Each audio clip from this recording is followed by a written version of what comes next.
बोलें शरद पवार।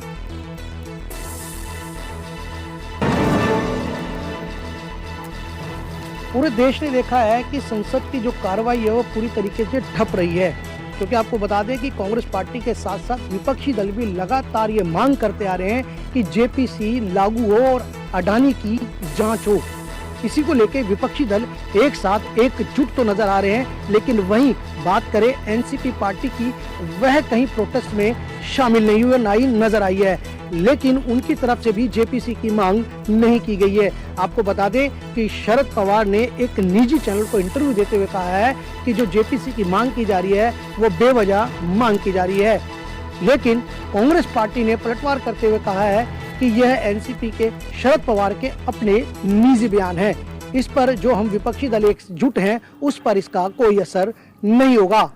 कैमरामैन राजू के साथ प्रदीप कुमार, कोलकाता टीवी, दिल्ली। আলিপুরদুয়ারের সভা থেকে কেন্দ্রের থেকে राजनीतिक गलियारों में महिलाओं का लगातार मजाक बनाया जाता है और उनका उपहास उड़ाया जाता है। वहीं आपको बता दें कि बीजेपी के राष्ट्रीय महासचिव कैलाश विजयवर्गीय ने हनुमान जयंती के कार्यक्रम के मंच पर कहा कि आजकल की जो लड़कियां कपड़े पहनती हैं उसमें वह सुर्पनखा नजर आती हैं।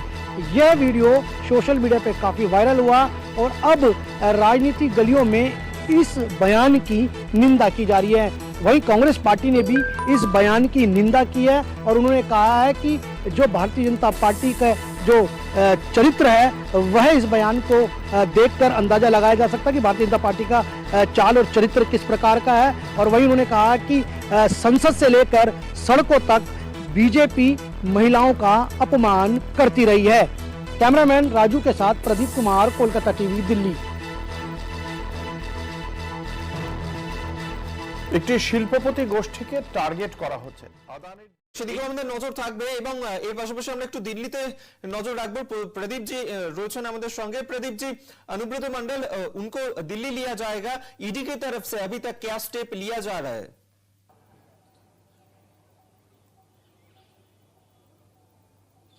जी, आपको बता दें कि जिस तरह ये तृणमूल कांग्रेस के जो सीनियर लीडर हैं अनुव्रत मंडल, जो कि शनिवार को कोलकाता हाई कोर्ट में एक बड़ा झटका उन्हें देते हुए कहा कि आज उनको दिल्ली लाया जा सकता है क्योंकि रास्ता साफ हो गया। उन्होंने जो चैलेंज किया था, जो विशेष सीबीआई अदालत की जो पेशी वारंट को अनुव्रत मंडल ने जो चैलेंज किया था उसको कल कलकत्ता हाई कोर्ट ने खारिज करते हुए उन पर 1 लाख रुपए का जुर्माना भी लगाया और आज दिल्ली में उनको लाया जा सकता है, विमान के द्वारा लाया जा सकता है। और खास बात जो चौधरी जस्टिस थे उन्होंने साफ कहा है कि अनुव्रत मंडल के साथ एक डॉक्टर की टीम भी जाएगी जो कि दिल्ली के एयरपोर्ट उतरते के साथ ही उनका चेकअप किया जाएगा, उनकी कार्डियोलॉजी को लेकर जो सामान्य जो जांच हो जाती है उसकी जांच की जाएगी और उसके बाद वह जांच की रिपोर्ट भी एक उनको कोर्ट में पेश करने से पहले कोर्ट में दी जाएगी, रेवेन्यू कोर्ट में। उनको आज ये लाया जा सकता है दिल्ली और कल उनको पेश किया जा सकता है। जी জি জি বিলকুল সংগ্রাহী আমাদের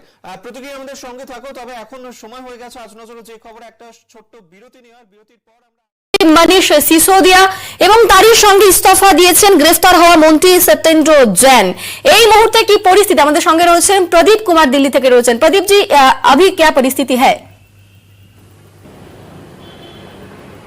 अभी जैसा कि कल सुप्रीम कोर्ट में गए थे जो डिप्टी सीएम मनीष सिसोदिया, उनकी जो गिरफ्तारी को लेके अभिषेक मनवी सिंघवी जो अधिवक्ता है, वरिष्ठ वकील है, उनकी तरफ से उन्होंने कहा था कि जो गिरफ्तारी हुई है मनीष सिसोदिया की, यह इसकी ये अवैध गिरफ्तारी है और जो कार्रवाई की गई है ये भी कानूनी प्रक्रिया के तहत नहीं है, जिसके लिए जो एफआईआर है उसको रिजेक्ट करना चाहिए।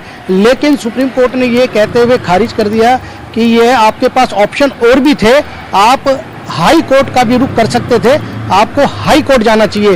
जिसको लेते हुए आम आदमी पार्टी ने इसका स्वागत करते हुए, सुप्रीम कोर्ट का स्वागत करते हुए वह हाई कोर्ट का रुख कर सकती है। लेकिन अभी तक कोई इसकी पुष्टि नहीं हुई है कि आम आदमी पार्टी आज हाई कोर्ट का रुख कर सकती है या कल हाई कोर्ट का रुख कर सकती है, जो भी है। और आपको ये भी बता कि जिस तरीके से कल सिसोदिया ने जिस तरीके से इस्तीफा दिया था मंत्रिमंडल से, उनके पास 33 विभागों में से 18 विभाग थे, क्योंकि सत्येंद्र जैन भी मनी लॉन्ड्रिंग के केस में पहले ही तिहाड़ जेल में बंद है, जिसको लेकर जो डिप्टी सीएम थे मनीष सिसोदिया, उनके कंधों पे ज्यादा भार था और 18 विभाग उनके कंधों पे दिल्ली सरकार के। अब उन्होंने भी अपने मंत्रिमंडल से इस्तीफा दे दिया है, जिसके कारण अरविंद केजरीवाल की परेशानियां ज्यादा बढ़ गई है, क्योंकि जिस तरीके से पंजाब में जो चुनाव जीतकर आए थे उसको लेते हुए जो आने वाले चुनाव होने हैं, जिस तरह अपना राजस्थान में चुनाव होने हैं, अभी मध्य प्रदेश में चुनाव होने, झारखंड में चुनाव, जिसके लिए मनीष सिसोदिया ने पहले ही वहां काफी तैयारियां कर रखी थी, जिसके लिए आम आदमी पार्टी को एक बड़ा झटका इसके लिए भी लग रहा है। और साथ साथ ये भी बता दें आपको कि जो मार्च में अब जो बजट पेश होना दिल्ली सरकार का, वह मनीष सिसोदिया पेश करते थे, लेकिन अब मनीष सिसोदिया जेल में है और मंत्रिमंडल से अपना इस्तीफा दे दिया, जिसके कारण आम आदमी पार्टी की बड़ी मुश्किलें बढ़ गई हैं। और जो ये कद जो मनीष सिसोदिया का था, ये अरविंद केजरीवाल के बाद दूसरा कद पार्टी के अंदर बताया जा रहा था, जिसके अवध में अब केजरीवाल किसको मंत्रिमंडल में शामिल करेंगे, किसको जगह देंगे, अभी इसका खुलासा नहीं हुआ है। लेकिन जो गहलोत है, जिसके जो मंत्री है अपने इसमें केजरीवाल सरकार के अंदर, हो सकता है वो अब बजट को पेश करेंगे, लेकिन अभी तक ये पुष्टि नहीं हो पाई है कि केजरीवाल सरकार हाई कोर्ट का कब रुख करेंगे, या तो आज कर सकते हैं या कल कर सकते हैं। जी बहुत शुक्रिया, आप हम लोग के साथ बने रहिए। আমাদের এখন অন্যান্য খবর। भारत अपना 75वां स्वतंत्रता दिवस मनाने जा रहा है, जिसको लेके खुफिया एजेंसी की सूचना के आधार पर बताया जा रहा है कि यहाँ आतंकवादी बड़ी घटना को कोई ना कोई अंजाम दे सकते हैं, जिसको लेके यहाँ 10,000 पुलिस तैनात की गई है। मैं आपको बता दूं कि यहाँ लाल किले को पूरी तरीके से कंटेनरों से ढक दिया गया है और सुरक्षा में कम से कम 10,000 पुलिस तैनात कर दिए गए। और वहीं आपको बता दूं कि जो आने जाने वाले लोगों पर लगभग 1,000 से ज़्यादा सीसीटीवी कैमरे भी लगाए गए हैं, ताकि दिल्ली पुलिस उनकी निगरानी कर सके। आपको यही बता दें कि जो लाल किले के आसपास का क्षेत्र है उसको नो फ्लाइंग जोन घोषित किया गया है। यहाँ पर ड्रोन, पतंगे, गुब्बारे और चीनी जो लालटेन होती है वह उड़ने की मनाही कर दी गई है, जिसको लेके 400 पुलिस बल अतिरिक्त नियुक्त किए गए हैं, क्योंकि वह फ्लाइंग जोन को ही देखेंगे। और साथ साथ आपको बता दें कि यहाँ जो आसपास की ऊंची ऊंची इमारतें हैं वहाँ पर भी शार्प शूटरों को तैनात कर दिया गया है दिल्ली पुलिस की तरफ से। तो बताया जा रहा है कि उन्होंने तमाम जो तैयारियां होती हैं, जो जिस तरीके से आतंकवादी कोई घटना को अंजाम ना दे सके, उसके लिए दिल्ली पुलिस ने अपनी पूरी तैयारी कर ली। और साथ साथ आपको एक और जानकारी दे दें कि दिल्ली पुलिस ने जो बॉर्डर्स होते हैं, जो दिल्ली में एंटर बॉर्डर होते हैं, उन पे भी अपनी मुस्तैदी तेज कर दी है। कोलकाता टीवी, प्रदीप कुमार, दिल्ली। दिल्ली नगर निगम के मेयर और स्थायी समिति के 6 सदस्यों का जो आज चुनाव होना था और जो सदन ने आज बैठक की थी, वह बैठक भी आज बेनतीजा साबित हुई और उसका कोई हल नहीं मिला और दिल्ली को कोई मेयर नहीं मिल पाया। क्योंकि आपको बता दें कि जो पीठासीन ने जब आदेश दिया था कि एल्डरमैन और मेयर, डिप्टी मेयर और जो स्थायी समिति के 6 सदस्य होते हैं उनका चुनाव होना है, इसका विरोध आम आदमी पार्टी ने जताया, मौखिक भी जताया और लिखित रूप से भी आम आदमी पार्टी ने इसका विरोध जताया, जिसके चलते बीजेपी के पार्षदों ने एक बड़ा हंगामा किया, जिसके कारण आज तीसरी बैठक भी सदन की बेनतीजा हुई और दिल्ली को मेयर नहीं मिल सका। आपको बता दें कि इससे पहले भी सदन की 2 बार बैठक हुई है, जो 6 जनवरी को हुई और एक 24 जनवरी को हुई, वह भी हंगामे की भेंट चढ़ गया था, जिस कारण से दिल्ली को मेयर मिल नहीं सका था। जो सबसे बड़ी पार्टी के रूप में उभरी थी आम आदमी पार्टी, जिसके 134 निगम पार्षद थे, वह अभी तक दिल्ली को मेयर नहीं दे सकी है, जिसके कारण आपको बता दें कि आज का जो हंगामा कटा है, जिसके कारण आज जो तीसरी सदन की बैठक स्थगित हो गई है, उसको लेकर आम आदमी पार्टी अब सुप्रीम कोर्ट का दरवाजा खटखटाएगा। कैमरामैन राजकुमार के साथ प्रदीप कुमार, कोलकाता टीवी, दिल्ली।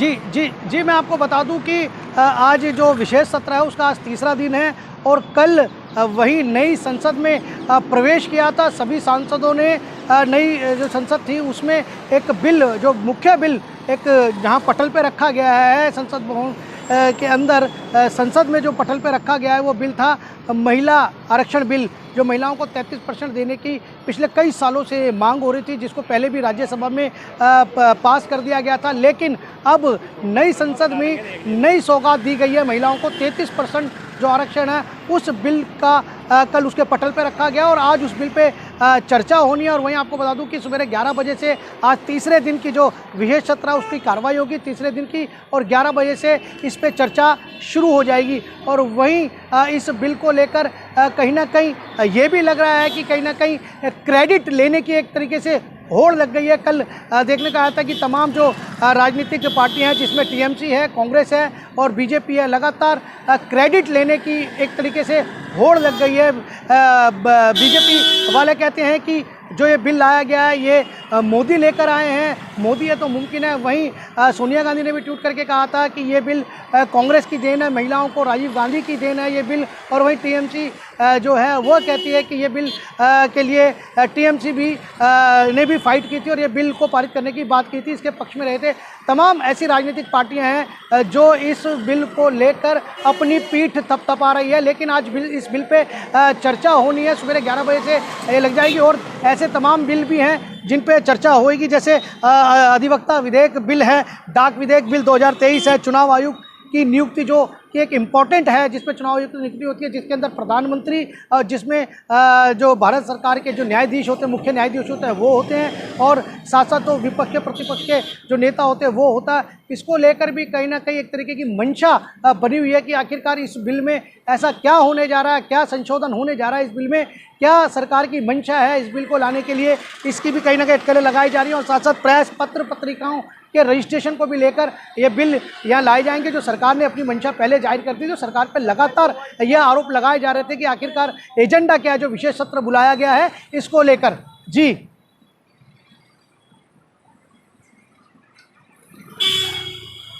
जी जी हाँ, मैं आपको ये बता दूं कि जिस तरीके से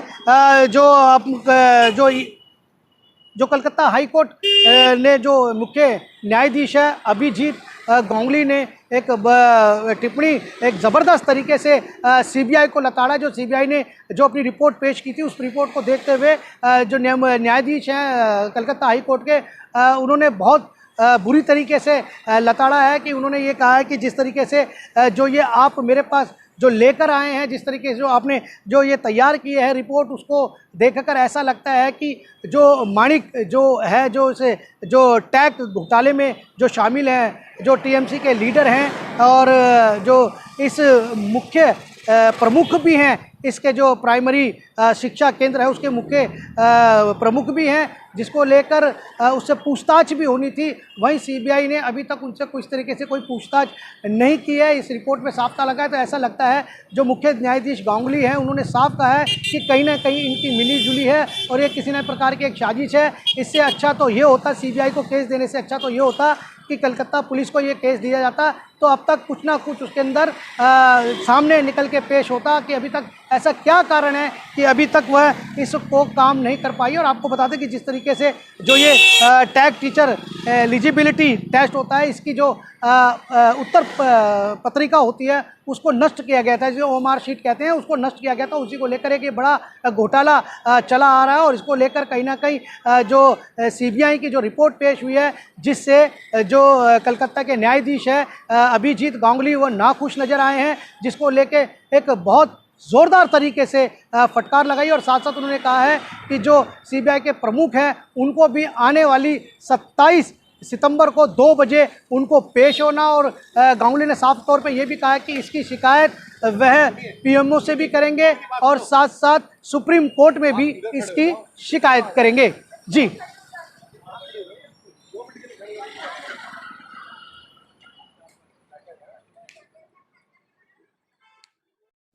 इस वक्त मेरे साथ है कांग्रेस के जम्मू कश्मीर के प्रदेश अध्यक्ष गुलाम मीर साहब जी। आइए उनसे जानते हैं कि आज मीटिंग में क्या रहा, जो प्रधानमंत्री के साथ आपकी मीटिंग थी, जो डेलीगेशन गया था आपका। देखिए, मीटिंग में एजेंडा कोई नहीं था और बल्कि ये कहा गया है कि जो भी डेलीगेट्स है वो जिस भी सब्जेक्ट पर बोलना चाहे तो कॉमन सेंस है। वहाँ 5 अगस्त से लेकर आज तक की जम्मू कश्मीर के लोगों के साथ क्या गुजरी उसकी सारी लोगों ने बात की, कांग्रेस से लेकर नेशनल कॉन्फ्रेंस से लेकर पीडीपी से लेकर सब।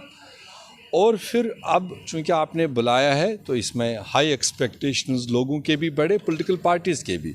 और सबसे बड़ी एक्सपेक्टेशन है जो आपने हमें मतलब अनकॉन्स्टिट्यूशनली स्टेट को डाउनग्रेड किया, बाइफरकेट किया।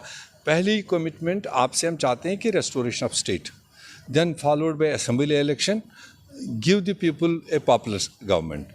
But उन्होंने कहा कि before we move to that direction, but there is this delimitation commission going on, and we have to complete that first, and thereafter we will definitely move towards the political process and followed by election. तो sir क्या लग रहा है कि जो धारा 370 की बात उठ रही है, पाकिस्तान की इन्वॉल्वमेंट की बात उठ रही है, उसमें कितना कहेंगे? नहीं, क्या वो कहेंगे सब आप? बाहर की बातें थी। यहाँ देश के प्रधानमंत्री के इस टेबल पर लोगों ने थोड़े से इंकिशाफ किए, वो तो उसका बैकग्राउंड लोगों ने दिया, मगर एज सच कोई confronting way of that thing was not there. तो क्या लगा आपको प्रधानमंत्री जी की जो बातचीत से आपको कहीं ना कहीं रास्ता निकलेगा? ऐसा तो उन्होंने कीन इंटरेस्ट दिखाया। उन्होंने बताया कि आप सब लोगों को बुलाने का मेरा यही मकसद था कि काफ़ी आप लोग भी या आपके लोग भी काफ़ी तकलीफ़ में महसूस कर रहे थे, मैं भी उस तकलीफ़ को महसूस कर रहा हूँ।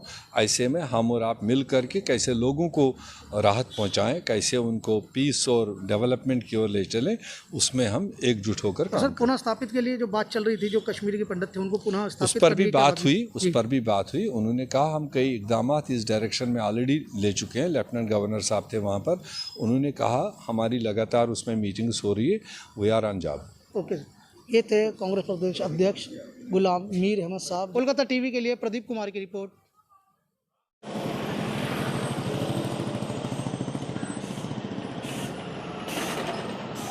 जी, मैं आपको बता दूं कि कल लोकसभा में जो महिला आरक्षण बिल है वह पास हो चुका है, लेकिन अभी भी कहीं ना कहीं एक लंबा समय का इंतजार करना पड़ सकता है महिलाओं को, क्योंकि जिस तरीके से जो इस बिल के साथ साथ कई तमाम बातें भी कही जा रही थी कि ओबीसी को इसमें आरक्षण दिया जाए, एससी एसटी को इसमें आरक्षण दिया जाए। तमाम जो कल का महाभारत हमें लोकसभा में देखने को मिला था और एक दूसरे पे जुबानी जो तीर चलाए जा रहे थे उसको भी हमने देखा है कि किस तरीके से आरोप प्रत्यारोप लगा रहे थे और इसका श्रेय अपनी पीठ थपथपा रहे थे कुछ राजनीतिक दल की।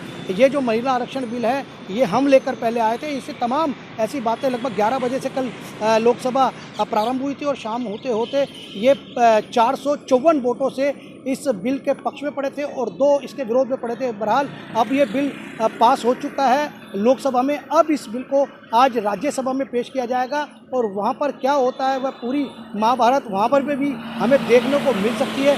बहरहाल ये बिल लोकसभा में तो पास हो चुका है, आज राज्यसभा में भी इस पर चर्चा होनी है, लेकिन अभी ये बिल उन महिलाओं से बहुत दूर है, यानी 2029 तक ये बिल लागू होगा, क्योंकि कल जिस तरीके से कुछ राजनीतिक दल लगातार कह रहे थे कि इस बिल को तत्काल प्रभाव से लागू कर देना चाहिए, लेकिन वहीं अमित शाह जो भारत सरकार में गृह मंत्री हैं भारत सरकार के, उन्होंने कहा था कि कुछ संवैधानिक प्रक्रियाएं होती हैं, कुछ न्यायिक प्रक्रियाएं होती हैं, उसके बाद ही इस बिल को लागू किया जाएगा, क्योंकि इस बिल को अभी लागू होने में इससे पहले जनगणना होनी है। जनगणना के बाद एक परिसीमन टीम बनाई जाएगी, उस टीम के बाद परिसीमन किया जाएगा, परिसीमन के बाद ही इस बिल को लागू किया जाएगा। बहरहाल 2029 तक कहा कि इस बिल को लागू कर दिया जाएगा और ये बिल केवल 15 साल के लिए लागू रहेगा। सांसद चाहे तो इसको आगे और स्टैंड कर सकते हैं, बढ़ा सकते हैं, लेकिन बहरहाल बता दूं कि महिलाएं खुश हैं। आखिर महिलाओं को अभी इसका एक लंबा समय इंतज़ार करना पड़ेगा और उसको लेकर महिलाएं काफ़ी खुश हैं। एक दूसरे को मिठाई खिला के इस बिल में जो पास हुआ है लोकसभा में उसको सेलिब्रेट कर रही हैं।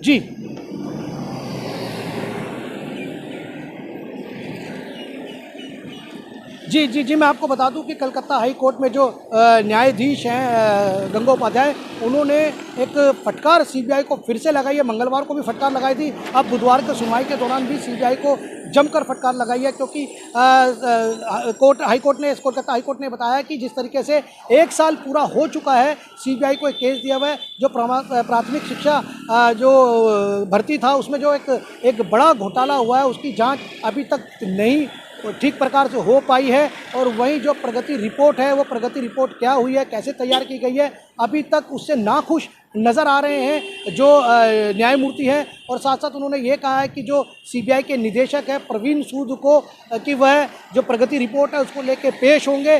4 अक्टूबर को उनको बोला है कि वो रिपोर्ट लेकर आएंगे। और साथ साथ उनको ये भी कहा है कि जो एक सिट का निर्माण किया गया था, जो जांच अधिकारी थे उस सिट टीम के अंदर, उन जांच अधिकारी से सलाह मशवरा कर ही वह प्रगति रिपोर्ट को लेकर आएंगे और 4 अक्टूबर को सुनवाई के दौरान भी मौजूद रहेंगे। वहीं आपको बता दें कि मंगलवार को भी सीबीआई को कहा था कि जो ये पूरा मामला, जिस तरीके से जो कार्रवाई सीबीआई के जो जांच अधिकारी करते हैं वह केवल दिखावा है और कहीं ना कहीं वह कुछ जो जो अधिकारी हैं सीबीआई के वह कहीं ना कहीं मिले हुए नज़र आ रहे हैं। ऐसी कई प्रकार की टिप्पणियों का सामना सीबीआई को करना पड़ा था, नाराज़गी सीबीआई को झेलनी पड़ी थी। बहरहाल आपको बता दें कि जो खंडपीठ है यानी गंगोपाध्याय जो न्यायमूर्ति है, उन्होंने कहा था कि ये पूरा मामला वह पीएमओ को भी भेजेंगे। इसको लेकर सीबीआई पे कहीं ना कहीं प्रश्न चिन्ह एक खड़ा होता है कि उनकी जो जांच प्रक्रिया है उस पर सवालिया निशान खड़ा होता है। बहरहाल 4 अक्टूबर को जो सीबीआई के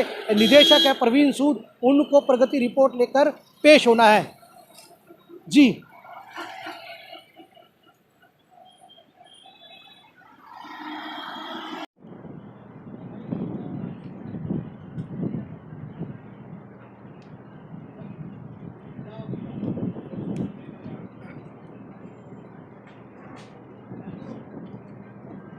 जी ओपिक मैं आपको बता दूं कि आज 18 तारीख से लेकर 22 तारीख तक ये जो विशेष सत्र है वो रहने वाला। और वहीं आपको ये भी बता दूं कि जो आज पहला दिन जो सत्र का है वह जो पुरानी संसद है उसमें आज का दिन पहला संसद चलेगा और शून्य काल से चलेगा, यानी कोई ब्रेक नहीं हो सकता। इस जो आज का जो सत्र चलेगा, जो चर्चाएँ होंगी, जो इतिहास है, जो गौरवपूर्ण इतिहास रहा है भारत का और जो संसद को लेकर वहाँ 75 सालों का आज इतिहास की चर्चाएँ होंगी। क्या क्या उपलब्धि भारत ने की है उसको लेकर आज जो पुरानी संसद है उसमें जो विशेष सत्र का पहला दिन आज उस पर चर्चा रहेगी। और वहीं आपको बता दें कि 22 तारीख तक चलेगा और कल जो नया संसद जो बनाया गया है उस संसद में विशेष सत्र कल से प्रारंभ होगा, कल उसका आगाज़ होगा नई संसद में। और वहीं आपको बता दें कि लगातार जो जिस तरीके से ये विशेष सत्र बुलाया गया था और विपक्ष इससे नाराज़ था और लगातार अपनी नाराज़गी जाहिर करता आ रहा था। और वहीं आपको बता दें प्रधानमंत्री को चिट्ठी भी लिखी थी सोनिया गांधी ने और ये कहा था कि विपक्षी दलों से क्यों एक राय नहीं ली गई कि जो विशेष सत्र बुलाया जा रहा है इस पर राय लेनी चाहिए थी। और आखिर इस विशेष सत्र का एजेंडा क्या अभी तक क्लियर नहीं हो पाया, इसको लेके तमाम तरह के विपक्ष ने लगातार सरकार को घेरने की कोशिश की थी। और वहीं आपको बता दें कि कल यानी 17 तारीख को एक सर्वदलीय बैठक भी बुलाई गई है कि एक आम समिति बन सके और जो सत्र है शांतिपूर्ण तरीके से चल सके, एक सहमति बन सके। लेकिन ऐसा दिखाई नहीं दिया क्योंकि 1.5 घंटे से ज़्यादा जो सर्वदलीय बैठक चली थी उसके अंदर भी विपक्षी दलों के सुर अलग अलग निकल रहे थे, वो नाखुश से नजर आ रहे थे। बार बार लगातार यही कहते कि क्या एजेंडा आखिर इस विशेष सत्र को बुलाने का आखिर क्या है, अभी तक कोई तरीके से क्लियर सरकार नहीं कर पाई है। और वहीं पर ही आपको बता दें कि इस पर नाराज़गी जाहिर करते हुए उन्होंने कहा है कि जिस तरीके से जो बताया गया है सरकार की ओर से कि जो 75 सालों की जो चर्चा है वो तो रहेगी, साथ साथ इतिहासपूर्ण की जो चर्चाएं रहेंगी। और वहीं पर ही आपको यही बता दें कि जिस तरीके से वो नाराज़गी जो जाहिर की थी विपक्षी दलों ने, वो उन्होंने लगातार अपनी नाराज़गी जाहिर करते आ रहे और आज भी लगता है कि मानसून जो सत्र है ये भी कहीं ना कहीं हंगामे की भेंट चढ़ेगा क्योंकि जो विपक्षी दल लगातार यही कहते आ रहे हैं कि अभी तक इसका कोई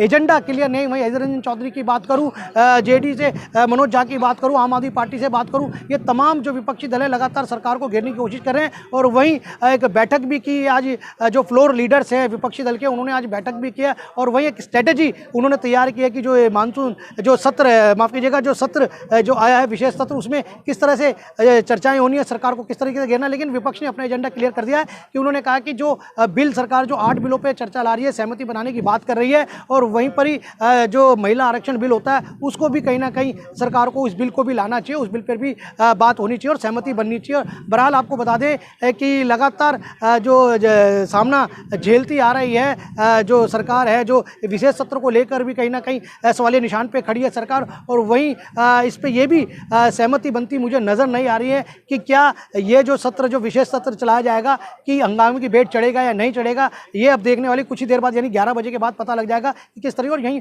प्रधानमंत्री मोदी जी इसका आगाज़ कर सकते हैं, आज शुरुआत अपने उद्बोधन से कर सकते हैं इस विशेष सत्र की। और वहीं आपको यह भी बता दूं कि लगातार सामना झेलते हुए विपक्षी दलों का एक निशाना झेलते हुए विपक्षी दल ने भी साफ कहा है कि सरकार को हम घेरेंगे। उन्होंने स्ट्रेटेजी तैयार कर लिया है, जो अडानी का मुद्दा हो, चाहे महंगाई का मुद्दा हो, बेरोजगारी का मुद्दा हो, सुरक्षा को लेके मुद्दा हो, चाहे मणिपुर की घटना को लेके अभी भी वहाँ कहीं ना कहीं छुटपुट हिंसा हो रही है, पूरी तरीके से कंट्रोल हो नहीं पाया। ऐसी तमाम बातों को लेकर, चाहे जेपीसी की मांग हो, उनको लेकर, तमाम इन मुद्दों को लेकर सरकार को घेरने की विपक्ष पूरी कोशिश करेगा। और मुझे लगता नहीं कि ये सत्र भी कहीं ना कहीं शांतिपूर्ण तरीके से चलेगा और ये भी कहीं ना कहीं हंगामे की भेंट चढ़ता नजर आएगा। जी ओबेक।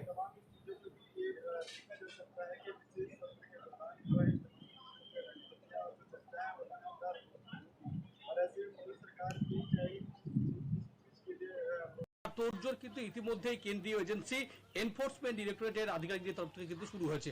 দেখো, এই যে অনুব্রত মণ্ডলের দিল্লি যাত্রা, দোরগোড়ায় রাজ্যে পঞ্চায়েত নির্বাচন, সেই পঞ্চায়েত নির্বাচনের আগে বীরভূম জেলায় ঠিক কতটা প্রভাব পড়তে পারে সেই বিষয়ে দেখো আমরা অবশ্যই নজর রেখেছি এবং এটা জানতে পারছি। তুমি জানো যে বিশেষ করে অনুব্রত মণ্ডল যেহেতু বীরভূম জেলার এখনো পর্যন্ত খাতা কলমে তৃণমূলের জেলা সভাপতি হিসেবে রয়েছেন এবং একেবারে মনে সেদিকে আমাদের নজর থাকবে এবং এর পাশাপাশি আমরা একটু দিল্লিতে নজর রাখবো।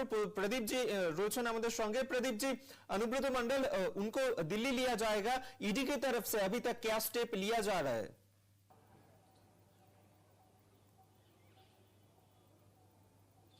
जी, आपको बता दें कि जिस तरह ये तृणमूल कांग्रेस के जो सीनियर लीडर हैं अनुव्रत मंडल, जो कि शनिवार को कोलकाता हाई कोर्ट में एक बड़ा झटका उन्हें देते हुए कहा कि आज उनको दिल्ली लाया जा सकता है क्योंकि रास्ता साफ हो गया है। उन्होंने जो चैलेंज किया था, जो विशेष सीबीआई अदालत की जो पेशी वारंट को अनुव्रत मंडल ने जो चैलेंज किया था, उसको कल कलकत्ता हाई कोर्ट ने खारिज करते हुए उन पर 1 लाख रुपए का जुर्माना भी लगाया और आज दिल्ली में उनको लाया जा सकता है, विमान के द्वारा लाया जा सकता है। और खास बात, जो चौधरी जस्टिस थे, उन्होंने साफ कहा है कि अनुव्रत मंडल के साथ एक डॉक्टर की टीम भी जाएगी, जो कि दिल्ली के एयरपोर्ट उतरते के साथ ही उनका चेकअप किया जाएगा, उनकी कार्डियोलॉजी को लेकर जो सामान्य जो जांच हो जाती है उसकी जांच की जाएगी और उसके बाद वह जांच की रिपोर्ट भी एक उनको कोर्ट में पेश करने से पहले कोर्ट में दी जाएगी, रेवेन्यू कोर्ट में। उनको आज ये लाया जा सकता है दिल्ली और कल उनको पेश किया जा सकता है। जी জি জি বিলকুল সঙ্গে আমাদের প্রতিক্রিয়া আমাদের সঙ্গে থাকো। তবে এখন সময় হয়ে গেছে আজ নজরে যে খবর, একটা ছোট্ট বিরতি নেওয়ার, বিরতির পর আমরা আরো ফিরছি, সঙ্গে থাকুন। মনীষ সিসোদিয়া এবং তারই সঙ্গে ইস্তফা দিয়েছেন গ্রেফতার হওয়া মন্ত্রী সত্যেন্দ্র জৈন। এই মুহূর্তে কি পরিস্থিতি, আমাদের সঙ্গে রয়েছেন প্রদীপ কুমার দিল্লি থেকে রয়েছেন। প্রদীপ জি, अभी क्या परिस्थिति है?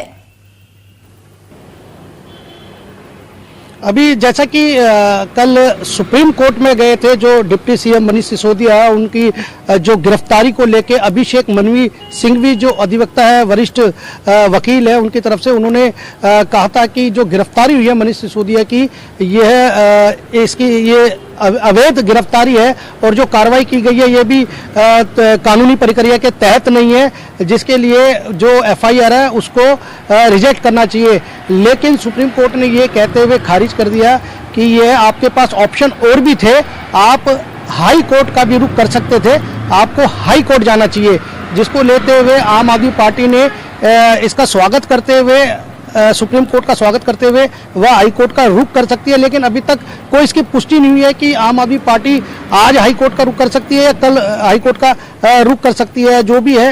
और आपको ये भी बता कि जिस तरीके से कल सिसोदिया ने जिस तरीके से इस्तीफा दिया था मंत्रिमंडल से, उनके पास 33 विभागों में से 18 विभाग थे, क्योंकि सत्येंद्र जैन भी मनी लॉन्ड्रिंग के केस में पहले ही तिहाड़ जेल में बंद है, जिसको लेकर जो डिप्टी सीएम थे मनीष सिसोदिया, उनके कंधों पे ज्यादा भार था और 18 विभाग उनके कंधों पे दिल्ली सरकार के।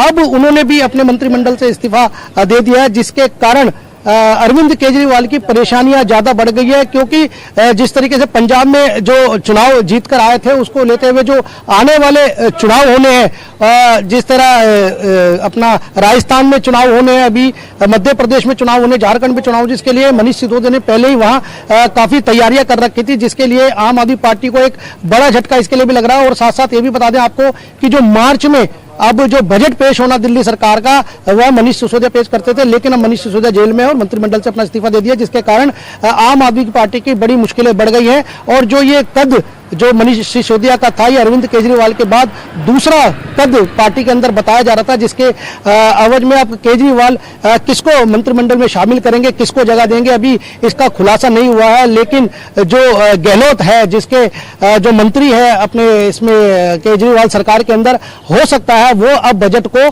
पेश करेंगे। लेकिन अभी तक ये पुष्टि नहीं हो पाई है कि केजरीवाल सरकार हाई कोर्ट का कब रुख करेंगे, या तो आज कर सकते हैं या कल कर सकते हैं। जी बहुत शुक्रिया, आप हम लोग के साथ बने रहिए। আমাদের এখন অন্যান্য খবরের দিকে অবশ্য নজর রাখবো, তবে এখন সময় ছোট্ট একটা বিজ্ঞাপন বিরতির পর ফিরে আসবো আরো নজরে যে लेटेस्ट अपडेट्स के लिए अल्ट्रा चैनल्स को सब्सक्राइब करें और बेल आइकन को प्रेस करें। তুমি এই মুহূর্তে আমি চলে যাব प्रदीप जी রয়েছেন আমাদের সঙ্গে। प्रदीप जी, पहले जो सवाल मैं आपसे पूछना चाहूंगी, दिल्ली में जो ग्रुप डी का मामला के लिए जो वहां पे अवस्थान पे है, वहां पे जिन लोगों की चाकरी अभी तक कैंसिल हुई है, उन लोगों ने चैलेंज की है और चैलेंज करने के बाद फिर से मामला की सुनानी है, इस बारे में क्या अपडेट है? जी, मैं आपको बता दूं पायल जी कि आज उनकी फिर से इसी मामले में जो नौकरी चली गई थी उसको बहाल कराने के लिए आज उनकी फिर से आज सुप्रीम कोर्ट में 11 बजे के बाद सुनवाई होगी। मैं आपको बता दूं जो नौकरी का जो मामला था, जिसमें Paschim Bangal central school service commission के माध्यम से जो ये नौकरी डी ग्रुप की भर्ती की गई थी, उसमें कहीं एक बड़ा घोटाला सामने आया था, जिसके अंदर 1911 जो कर्मी हैं उनकी नौकरी चली गई थी। जो कलकत्ता के जो हाई कोर्ट है, उनकी जो एकल बेंच है, उसने आदेश दिया था कि जो भर्ती हुआ है इसमें एक बड़ा घोटाला है, जो 1911 कर्मियों को, डी ग्रुप के कर्मियों को उस नौकरी से निकाल दिया था। और साथ साथ उन्होंने ये भी आदेश पारित किया था कि जो इतने लंबे समय से जो इन लोगों ने वेतन लिया है सरकार से, वह वेतन भी वापसी करेंगे। लेकिन इसी को लेकर जो 109 जो डी ग्रुप के कर्मी है 1911, उन्होंने इसको चैलेंज किया और फिर उसके बाद खंडपीठ में इसको चैलेंज किया गया इस आदेश को। तो वहाँ खंडपीठ ने भी यही आदेश दिया है कि जो पैसे जो वेतन दिया गया है इनको फिलहाल उनसे वापस ना लिया जाए, लेकिन जो नौकरी है उसकी बहाली की कोई बात खंडपीठ ने नहीं की थी। जो फैसला एकल पीठ का था उसको वही मान्यता रखा कि इनकी नौकरी बहाल नहीं की जाएगी। उसी को चलते हुए इन्होंने सुप्रीम कोर्ट का भी दरवाजा खटखटाया था और लगातार सुप्रीम कोर्ट में भी इस बात को लेकर सुनवाई चल रही है।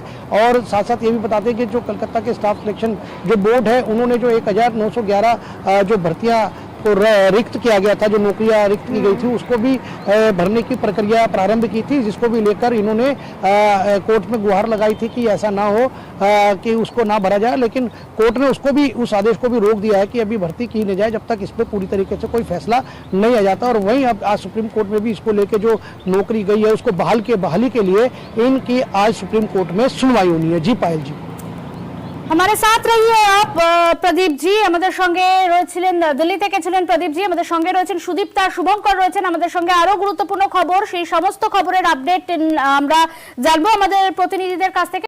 24 এপ্রিল দিল্লির যন্তর মন্তরে ডিএর দাবিতে ধর্নার দ্বিতীয় দিনে সুপ্রিম কোর্ট কোনো নির্দেশ দিল না। पश्चिम बंगाल के तमाम सरकारी कर्मचारी अपनी मांगों को लेकर कलकत्ता के शहीद मीनार पर पिछले 75 दिनों से प्रोटेस्ट करते आ रहे हैं। और वहीं आपको बता दें कि अपनी मांगों को लेकर 600 लोगों का, सरकारी कर्मचारी जो पश्चिम बंगाल के हैं, उनका एक जत्था दिल्ली के जंतर मंतर पर पहुंचा है और वह लगातार अपनी मांगों को लेकर प्रोटेस्ट करते आ रहे हैं। वहीं आपको बता दें कि 2 दिन का इनको प्रोटेस्ट का यहाँ समय दिया गया था। आज दूसरा दिन है, यानी प्रोटेस्ट का आखिरी दिन है। वहीं आपको बता दें कि राष्ट्रपति महोदय से मिलकर इन्होंने अपनी मांगों से अवगत कराना था और एक ज्ञापन देना था, लेकिन राष्ट्रपति व्यस्त होने के कारण इनसे नहीं मिल सकेंगे।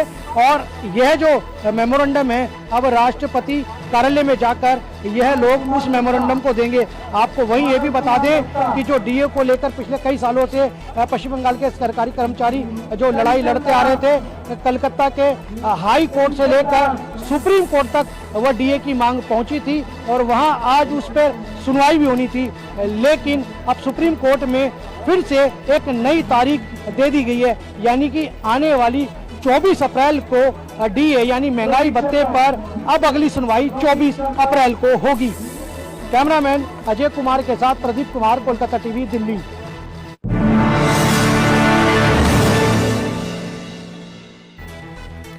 পাঁচ রিপোর্ট এখন এই পর্যন্তই। অন্যান্য খবর নিয়ে ফিরছি বিরতির পর, সঙ্গে থাকুন। SBI HM School of Management, confirmed placement in 5-star hotel, hospital, media, IT. Berger Silk গ্ল্যামারের অ্যাডভান্স টেকনোলজি দেয় দেওয়ালকে এমন সিল্কি ফিনিশ যাতে তা দেখায় গ্ল্যামারাস সব সময়। Berger silk Glamour that last. রাজা গোল্ডেন মারির প্যাকেট খুললেই সোনা বা রূপোর কয়েন পেতে পারেন। সোনা কথা নয়, রূপ কথাও নয়, খাঁটি সোনা রূপোর কথা। রাজা গোল্ডেন মারির সোনা চাঁদি অফার। এক্সামের দিন মানে অ্যাডভাইসের দিন। সোনা ও ফ্র্যাকশনস আর ইন্টিজারসও পড়িস কিন্তু। সংস্কৃতের এক্সাম আছে, ম্যাথসের না। গুড সেটাও পড়িস। দিদি না পারলে আন্দাজে লিখে দিস। আমার অ্যাডভাইস, পেট ভরা থাকলে তবেই পাবে কিছু করে দেখানোর খিদে। এই জন্য দুধ আর কেলগস কর্নফ্লেক্স, তার সঙ্গে টেস্টি। বাঁকুড়ার মীনাক্ষী এনেছেন নোংরা কলারওয়ালা। বললেন শরদ পাওয়ার।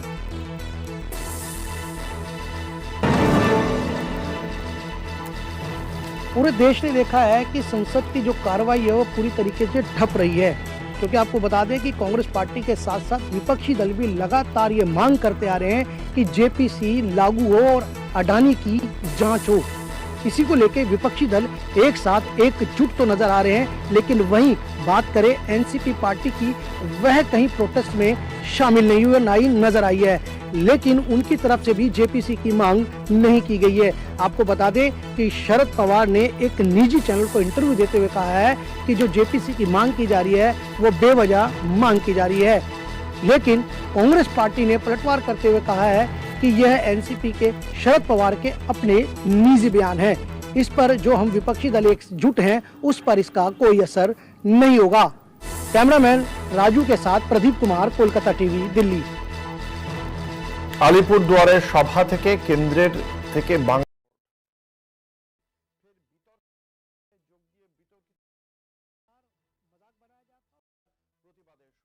कांग्रेस तृणमूल। राजनीतिक गलियारों में महिलाओं का लगातार मजाक बनाया जाता है और उनका उपहास उड़ाया जाता है। वहीं आपको बता दें कि बीजेपी के राष्ट्रीय महासचिव कैलाश विजयवर्गीय ने हनुमान जयंती के कार्यक्रम के मंच पर कहा कि आजकल की जो लड़कियां कपड़े पहनती हैं उसमें वह सुर्पनखा नजर आती हैं। यह वीडियो सोशल मीडिया पे काफी वायरल हुआ और अब राजनीतिक गलियों में इस बयान की निंदा की जा रही है। वहीं कांग्रेस पार्टी ने भी इस बयान की निंदा की है और उन्होंने कहा है कि जो भारतीय जनता पार्टी का जो चरित्र है वह इस बयान को देखकर अंदाजा लगाया जा सकता है कि भारतीय जनता पार्टी का चाल और चरित्र किस प्रकार का है। और वहीं उन्होंने कहा कि संसद से लेकर सड़कों तक बीजेपी महिलाओं का अपमान करती रही है। कैमरामैन राजू के साथ प्रदीप कुमार, कोलकाता टीवी, दिल्ली।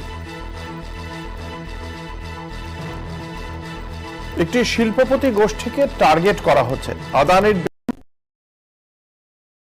বড় রাষ্ট্রনেতাদের সঙ্গে এই সম্মেলন, সেই সঙ্গে দ্বিপাক্ষিক আলোচনা। বন্দ্যোপাধ্যায়, বাংলাদেশের প্রধানমন্ত্রী শেখ হাসিনা তিনিও পৌঁছে গিয়েছেন এবং আমেরিকার প্রেসিডেন্ট জো বাইডেন তিনিও কিন্তু পৌঁছে গিয়েছেন। একাধিক রাষ্ট্রনেতারা তারা পৌঁছে গিয়েছেন। G20 সম্মেলন চলবে 9 এবং 10 সেপ্টেম্বর পর্যন্ত। আমাদের সঙ্গে রয়েছে আমাদের প্রতিনিধি প্রদীপ রয়েছে আমাদের সঙ্গে। प्रदीप जी क्या अपडेट है अभी?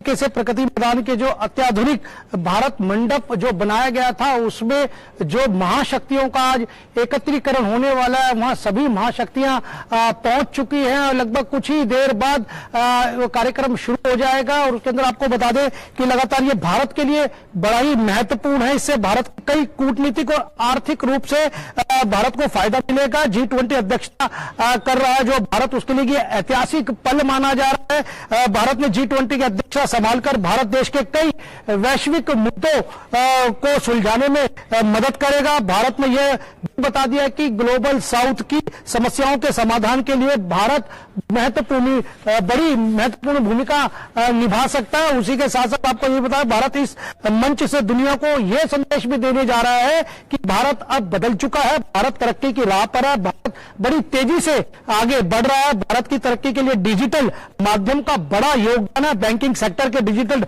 ट्रांजैक्शन ने भारत को एक नया रूप दिया विश्व के अंदर। ऐसे जो G20 सम्मेलन के जो यूपीआई की धूम भी देखने को मिलेगी। और साथ साथ आपको मैं ये भी बता दूं कि जो मेहमान लोग पहुंच चुके हैं बांग्लादेश से पहुंच चुके हैं, मिस्र से पहुंच चुके हैं, मॉरिशस से पहुंच चुके हैं, नीदरलैंड से पहुंच चुके हैं, नाइजीरिया से पहुंच चुके हैं, ओमान से पहुंच चुके हैं, सिंगापुर से पहुंच चुके हैं और यूएई से भी पहुंच चुके हैं। सभी के राष्ट्रीय अध्यक्षों का स्वागत भारत के प्रधानमंत्री ने बड़ी ही गर्म जोशी के साथ किया। और वहीं आपको बता दें कि जिस तरीके जो अमेरिका, रूस, चीन, Brazil, Australia, Canada, Argentina, UK, तुर्की, दक्षिण कोरिया, इटली, दक्षिण Africa, south Mexico, Japan, Indonesia, WHO और वर्ल्ड बैंक के जो अध्यक्ष है वो भी इस सम्मेलन में पहुंच चुके हैं। हालांकि फ्रांस के जो आने थे प्रतिनिधि वो 12:30 बजे तक पहुंचेंगे, लेकिन अभी तमाम लोग पहुंच चुके हैं। और आपको मैं यही बता दूं कि आज जो पूरे दिन का जो कार्यक्रम रहने वाला है वो किस तरीके से रहेगा कि इसके अंदर की जो पहला सत्र जो चलने वाला है भारत की जो G20 सम्मेलन है उसमें जो पहला सत्र चलेगा लगभग 11 बजे से जो पहला सत्र चलेगा वन अर्थ पर चलेगा। जो वन अर्थ की बात करता है भारत, वन नेशन की बात करता है भारत, वन फ्यूचर की बात करता है भारत, इसको लेकर आज लगभग 11 बजे ये पहला सेशन चलेगा, वन अर्थ पर चलेगा। फिर 1:30 बजे द्विपक्षीयों की मुलाकात होगी, मेहमानों की होगी। 3 बजे सीमिट हॉल में फिर वन फैमिली पर सत्र जो चलेगा, वन फैमिली का 1:30 बजे सत्र चलेगा, उस पर भी चर्चा होगी। 7 बजे डिनर के लिए ये लोग महाशक्ति के लोग जुटेंगे, वेलकम फोटोग्राफी भी होगी। रात 8 बजे डिनर के दौरान दिग्गजों में आपस में चर्चा भी रहेगी और रात 9-10 बजे ये लीडर्स अपने अपने होटल में पहुंच जाएंगे। वहीं आपको बता दें कि बहुत बड़ी भारत के लिए अपॉर्चुनिटी है, बहुत बड़ी भारत की एक इतिहास में भारत सुनहरे अक्षरों में नाम लिखा जा रहा है। और वहीं इस पर जो चर्चा होनी है, जो मैं आपको बता दूं कि इसमें जो चर्चा जिस तरीके से रहने वाली है, जो शिखर सम्मेलन जो रहेगी इसमें G20 शिखर सम्मेलन में अर्थव्यवस्था को लेकर, जलवायु को लेकर, ग्लोबलाइजेशन को लेकर, व्यापार को लेकर, भ्रष्टाचार को लेकर, सतत विकास को लेकर, कृषि को लेकर, ऊर्जा को लेकर, हेल्थ को लेकर, इन तमाम विषयों पर इन पे बड़ी बारीकी से चर्चा होगी। जो विकासशील देश है उन देशों को भी आगे इसमें जोड़ने की बात भारत कर रहा है कि उसमें अफ्रीका का एक नाम भारत ने सुझाया है कि वो अगली बार से जो G20 सम्मेलन, शिखर सम्मेलन होता है वो कहीं ना कहीं जाके अगली बार जो अगले साल जो हमें देखने को मिल सकता है वह G21 सदस्यों का एक सम्मेलन हमें देखने को मिल सकता है। जी ধন্যবাদ প্রদীপ তোমায়। Please stay with us.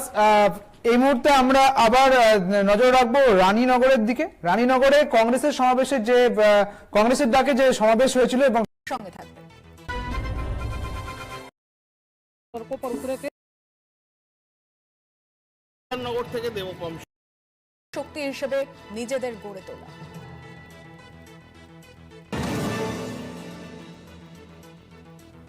আগামী 16ই তৃণমূল কংগ্রেসের অফিসের সামনে বিক্ষোভ। মোদী সরকারকে চেপে ধরার সুযোগ হারাতে চাইছে না কংগ্রেস সহ বিরোধী দলগুলি। মঙ্গলবার সংসদ ভবনের বাইরে বিক্ষোভ দেখায় তৃণমূল। LIC এবং SBI অফিসের সামনে বিক্ষোভ দেখায় ঘাসফুল শিবির। 25 जनवरी 2023 को हिडनबर्ग की रिपोर्ट ने पूरे भारत को हिला के रख दिया। इसी रिपोर्ट के आधार पे विपक्ष लगातार अपना हमला सरकार पे तेज करता नजर आ रहा है। वहीं आपको बता दें कि 88 प्रश्नों की ये जो रिपोर्ट है हिडनबर्ग की, उन्होंने खुलासा किया है कि जो अडानी समूह है उसने शेयर मार्केट में भ्रष्टाचार किए हैं और जो खाते होते हैं उन पे भी हेरफेर की गई है।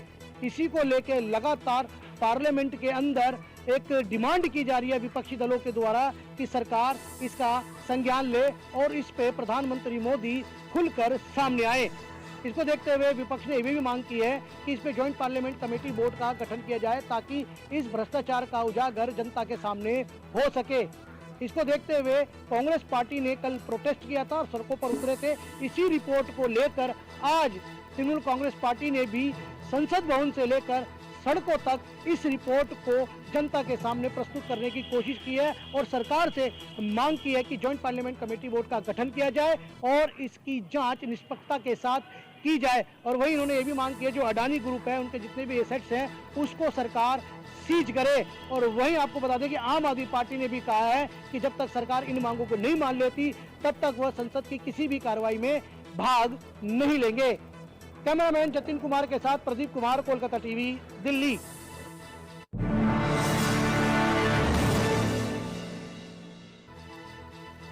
পাঁচটায় 5 রিপোর্ট এখন এই পর্যন্তই। অন্যান্য খবর নিয়ে ফিরছি বিরতির পর, সঙ্গে থাকবেন।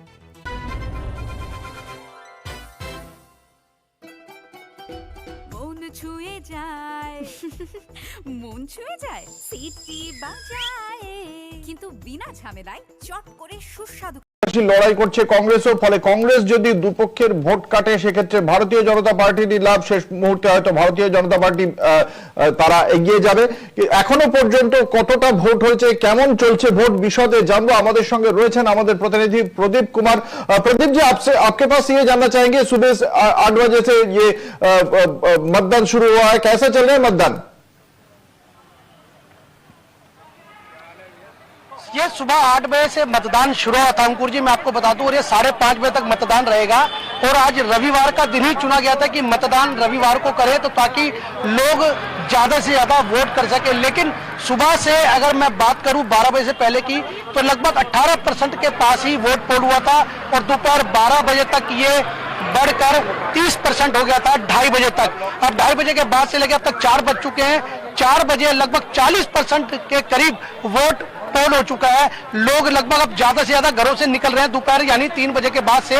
अब ये देखने को मिला है कि लोग ज्यादा से ज्यादा अपने घरों से निकलकर मतदान केंद्र पर आ रहे हैं और वहां पर वोट अपना डाल रहे हैं। जी अंकुर। एक ही साथ प्रदीप जी, आपके पास ये जानना चाहेंगे कि जो आप बोल रहे हैं कि 2 बजे तक 30% के आसपास वोटिंग था, 5:30 तक दिल्ली में भी वैसे भी ज्यादा पोलिंग तो नहीं होता है, तो ये अगर कम पोलिंग है, ये कम पोलिंग का जो लाभ है वो किसके पास से जाएगा? ये कैसा सोच रहा है दिल्ली का जो पॉलिटिकल माहौल है, वो क्या सोच रहा है? ये कम पोलिंग का लाभ कौन उठाएगा, आम आदमी पार्टी, बीजेपी या कांग्रेस? यहाँ बात करी गई है कि अगर कम पोलिंग होता है तो वो देखने को बनता है कि लगभग ये जो बीजेपी है इसको इसका लाभ मिल सकता है, क्योंकि बताया जाता है कि दिल्ली में जो बीजेपी का वोट होता है जिसका परसेंटेज उन्होंने एक लिमिट बना रखी है, वो परसेंटेज वोट बीजेपी का कहीं इधर उधर नहीं होता। लेकिन दिलचस्प की बात यह है इसके अंदर कि कांग्रेस और आम आदमी पार्टी का वोटर ही डिसाइड करेगा कि क्या आम आदमी पार्टी को ज्यादा ज्यादा वोट दिया जाए या कांग्रेस अपने पाले में ज्यादा ज्यादा वोट खींचे। अगर कम वोटिंग होती है तो लगभग ये सीधा सीधा बीजेपी को इसका फायदा मिल सकता है। प्रदीप जी, और एक बात, ये पहले 3 ये म्यूनिसिपैलिटीज था, उसको मिला के कुल मिला के और आफ्टर द डिलिमिटेशन वो 272 से 250 हो चुका है ये जो सीट्स है। सो ये 250 होने के वजह से, इसके वजह से लाभ किसके पास जाएगा? ये बताया जा रहा है कि जो जिस तरह क्राइसिस हुए थे दिल्ली नगर निगम को लेकर, जिस तरीके से आम आदमी पार्टी ने बीजेपी को घेरा था कि बीजेपी भ्रष्टाचार में लिप्त है, बीजेपी सैलरी नहीं दे पा रही अपने कर्मचारियों को, वही केंद्र भी आरोप लगाता था बार बार कि केंद्र से 13,500 करोड़ रुपया दिल्ली के मुख्यमंत्री को दिया गया है जो दिल्ली नगर निगम को देना था। लेकिन इसकी रस्साकशी के अंदर आखिरकार जनता को भुगतना पड़ा। मैं आपको यह भी बता दूं कि जो आपने पूछा कि 3 निगम थी पहले और अब 1 निगम हो गई है, तो 1 निगम करने में जो केंद्र सरकार ने अपनी भूमिका निभाई है तो ये सोच के निभाई है कि लगभग 150 करोड़ रुपया साल का एमसीडी का बचेगा, जो तीनों निगमों में खर्च होता था। 2 निगम अगर खत्म कर दी जाती है तो 150 करोड़ रुपए का सीधा सीधा निगम को इसका फायदा होता है। जी अंकुर। प्रदीप जी, एक आम आदमी पार्टी के पास जो इश्यूज थे उनके पास वो झाड़ू को लेकर वो सामने आया है कि जो म्यूनिसिपैलिटी एरियाज है वो एरियाज में बहुत ज्यादा हम लोग देख भी चुके हैं, वैट को लेकर उन्होंने बहुत ज्यादा मसला उठाया है। उसके बाद बीजेपी ने बोला, जो करप्शन को लेकर बीजेपी उठाया, और उसके पहले हमने देखा भी वो जो मनीष सिसोदिया के बारे में जिसने जो बोला है बीजेपी ने। तो ये 2 इशू मेन मुद्दा है इस दिल्ली के पूरे निर्वाचन में। तो ये 2 इशू आम आदमी को कैसा प्रभाव विस्तार किया, क्या देख रहा है आपने? नहीं, आम आदमी का जो मैं बात करूं, आम आदमी की तो मिली जुली प्रतिक्रिया आ रही है कि वह कहते हैं कि अगर मोदी जी केंद्र में काम कर रहे हैं, अच्छा काम कर रहे हैं, तो दिल्ली में भी अब अच्छा ही काम होगा, क्योंकि अब दिल्ली के अंदर भी मोदी जी सीधे सीधे हस्तक्षेप करेंगे। जो ये परीसी मन हुआ उसके बाद जो दिल्ली को एक किया गया। और दूसरी बात यह है कि अगर बात करें मनीष सिसोदिया की, तो मनीष सिसोदिया पे अभी तक किसी भी प्रकार का आरोप सिद्ध नहीं हो पाया, जिसको लेकर कहीं ना कहीं बीजेपी की किरकिरी हुई है। और लोगों का मत ये भी बना है कि कहीं ना कहीं केंद्र सरकार जबरदस्ती परेशान करती है। जी अंकुर, শুক্রিয়া। আমরা কথা বলছিলাম প্রদীপ কুমারের সঙ্গে একেবারে সরাসরি নয়াদিল্লির করোলবাগ পুর ক্ষেত্র থেকে তিনি দাঁড়িয়েছিলেন। আপনারা দেখছেন যে বহু মানুষ সকাল থেকেই লাইনে দাঁড়িয়ে সঙ্গে থাকবেন। सड़कों पर उतरे थे। নগর থেকে দেবকম শক্তি হিসেবে নিজেদের গড়ে তোলা।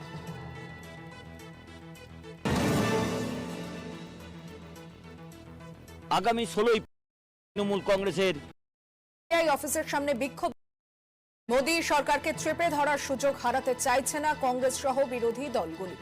মঙ্গলবার সংসদ ভবনের বাইরে বিক্ষোভ দেখায় তৃণমূল। এলআইসি এবং এসবিআই অফিসের সামনে বিক্ষোভ দেখায় ঘাসফুল শিবির। 25 जनवरी 2023 को हिडनबर्ग की रिपोर्ट ने पूरे भारत को हिला के रख दिया। इसी रिपोर्ट के आधार पे विपक्ष लगातार अपना हमला सरकार पे तेज करता नजर आ रहा है। वहीं आपको बता दें कि 88 प्रश्नों की ये जो रिपोर्ट है हिडनबर्ग की, उन्होंने खुलासा किया है कि जो अडानी समूह है उसने शेयर मार्केट में भ्रष्टाचार किए हैं और वही और जो खाते होते हैं उन पे भी हेरफेर की गई है। इसी को लेकर लगातार पार्लियामेंट के अंदर एक डिमांड की जा रही है विपक्षी दलों के द्वारा कि सरकार इसका संज्ञान ले और इस पे प्रधानमंत्री मोदी खुलकर सामने आए। इसको देखते हुए विपक्ष ने ये भी मांग की है कि इस पे ज्वाइंट पार्लियामेंट कमेटी बोर्ड का गठन किया जाए ताकि इस भ्रष्टाचार का उजागर जनता के सामने हो सके। इसको देखते हुए कांग्रेस पार्टी ने कल प्रोटेस्ट किया था और सड़कों पर उतरे थे।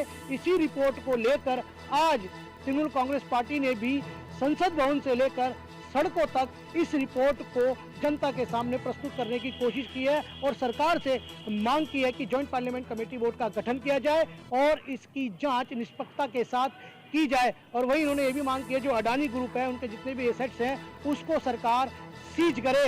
और वहीं आपको बता दें कि आम आदमी पार्टी ने भी कहा है कि जब तक सरकार इन मांगों को नहीं मान लेती तब तक वह संसद की किसी भी कार्रवाई में भाग नहीं लेंगे। कैमरामैन जतिन कुमार के साथ प्रदीप कुमार, कोलकाता टीवी, दिल्ली।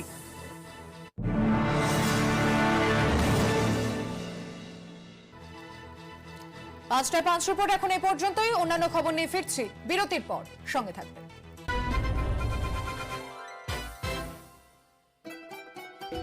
মন ছুঁয়ে যায় মন ছুঁয়ে যায় সিটি বাজায় কিন্তু বিনা ঝামেলায় চট